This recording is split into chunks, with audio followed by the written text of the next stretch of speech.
position, énergie cinétique et énergie mécanique.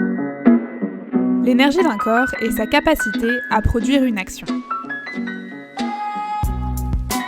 Qu'est-ce que l'énergie de position, cinétique, mécanique d'un corps?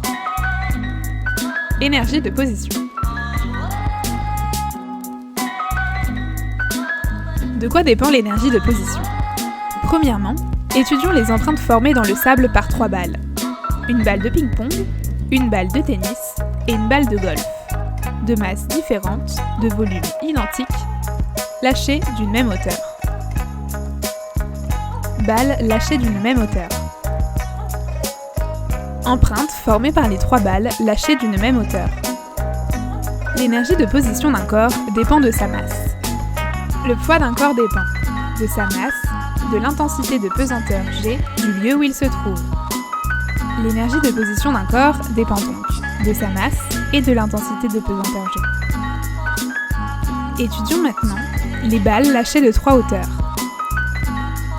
Empreinte formée par la balle de tennis lâchée de 3 hauteurs. L'énergie de position d'un corps dépend de sa hauteur. L'énergie de position d'un corps est l'énergie que possède ce corps de par sa position dans l'espace par rapport à un référentiel.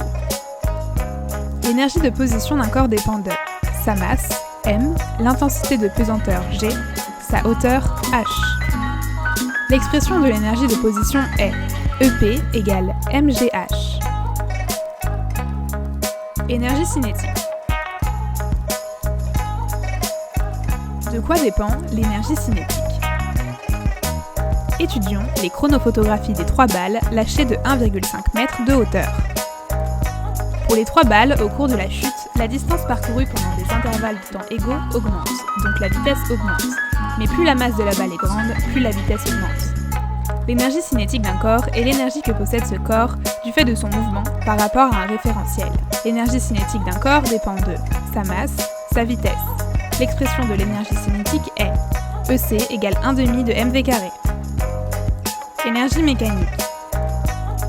L'énergie mécanique d'un corps est la somme de son énergie de position et son énergie cinétique. EM égale EP plus EC.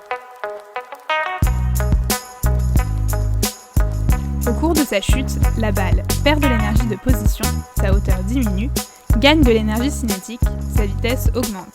Au cours de sa chute, la balle transforme son énergie de position en énergie cinétique. L'énergie mécanique est conservée. EM égale EP plus EC égale constante.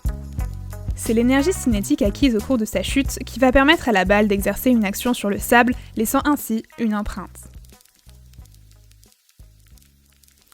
Voilà,